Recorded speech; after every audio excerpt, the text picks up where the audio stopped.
The Lord said to Moses, Take a census of the sons of Gershon also, by their families and their fathers' houses, from 30 years old up to 50 years old. You shall number them, all who can enter for service, to do the work in the tent of meeting.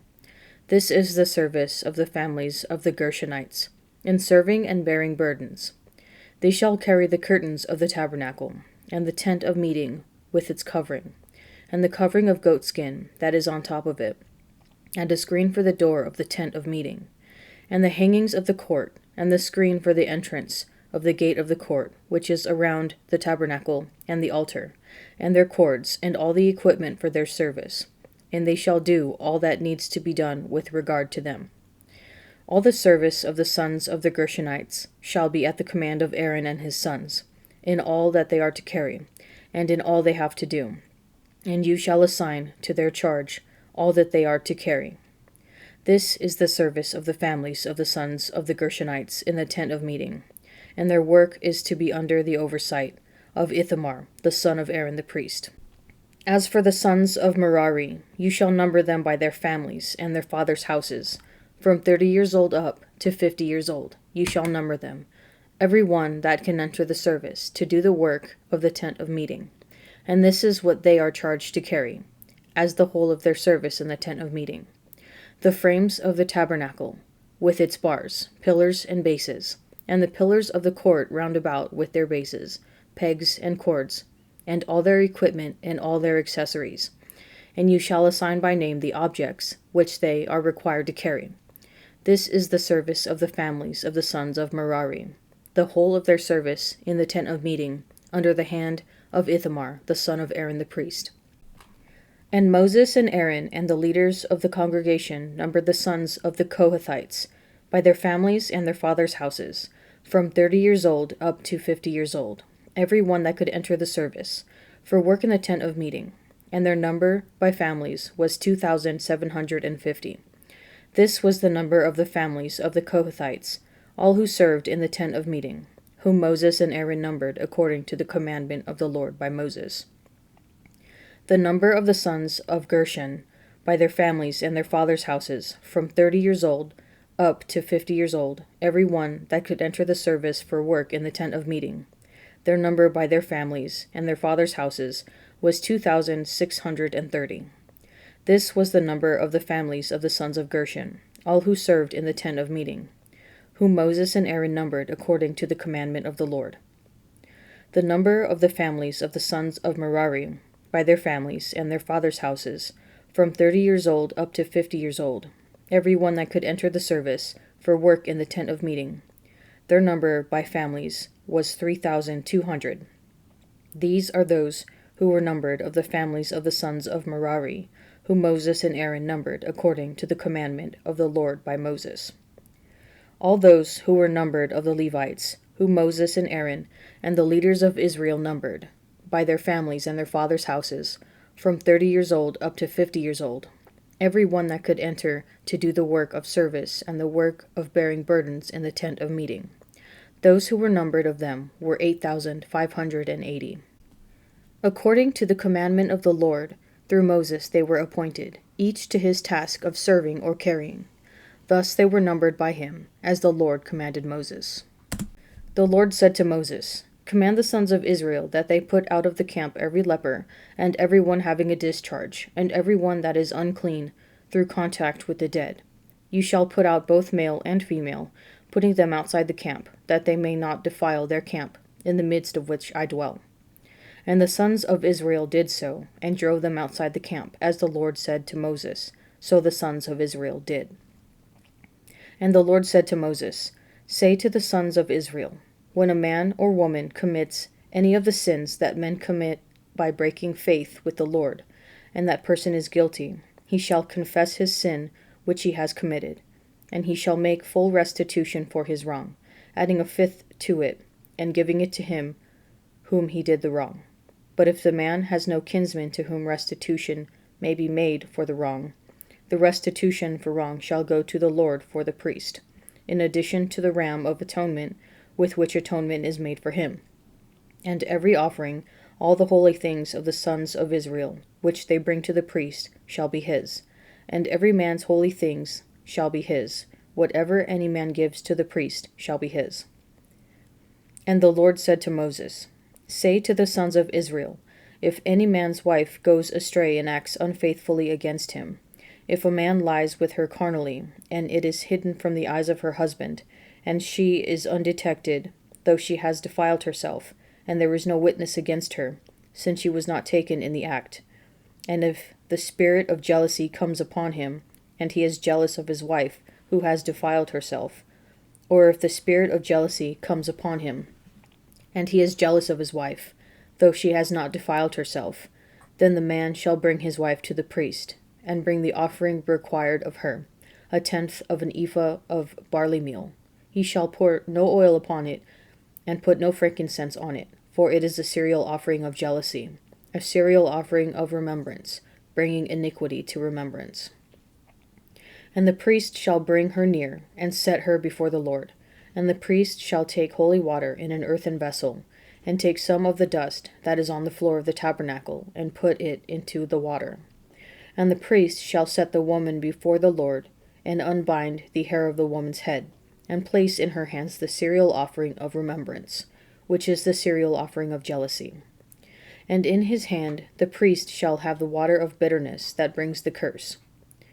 Then the priest shall make her take an oath, saying, If no man has lain with you, and if you have not turned aside to uncleanness, while you were under your husband's authority, be free from this water of bitterness that brings the curse.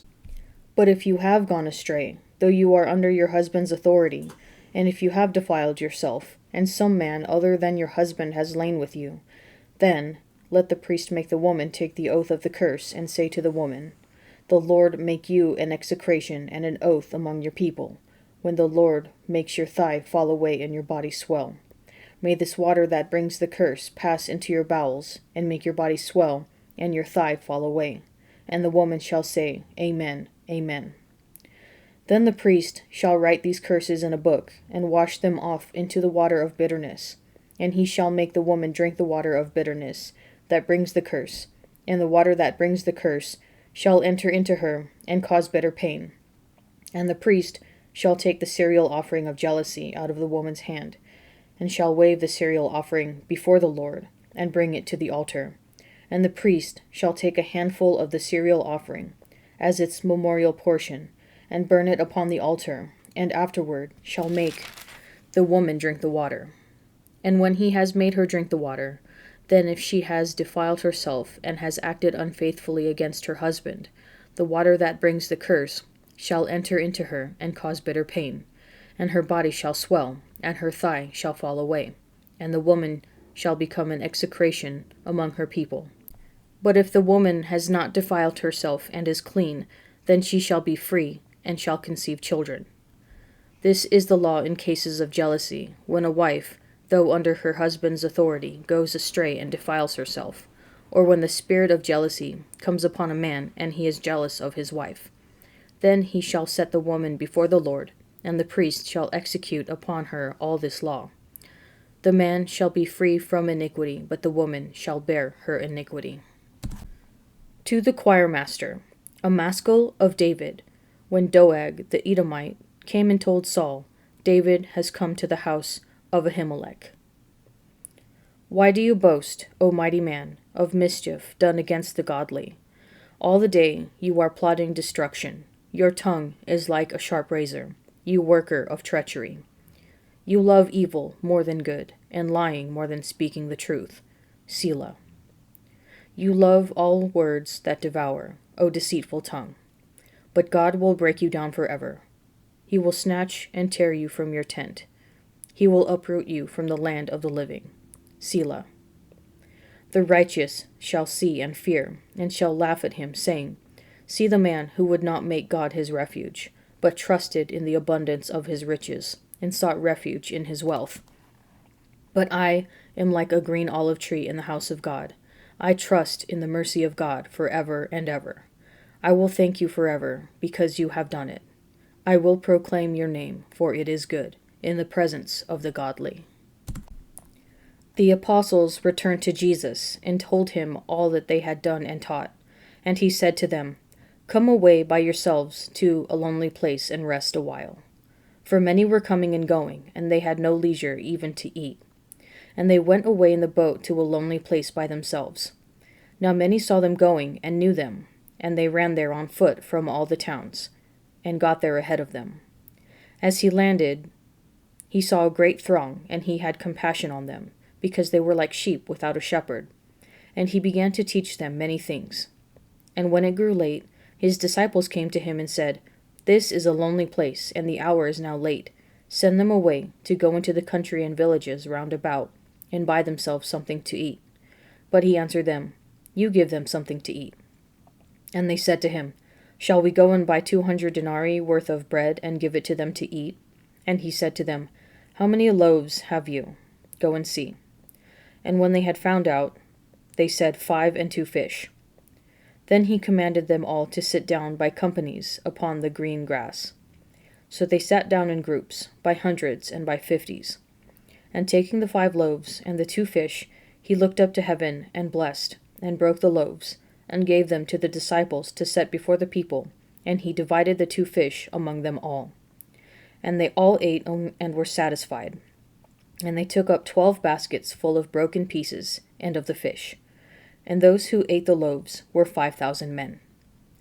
Immediately he made his disciples get into the boat and go before him to the other side, to Bethsaida, while he dismissed the crowd. And after he had taken leave of them, he went up on the mountain to pray. And when evening came, the boat was out on the sea, and he was alone on the land.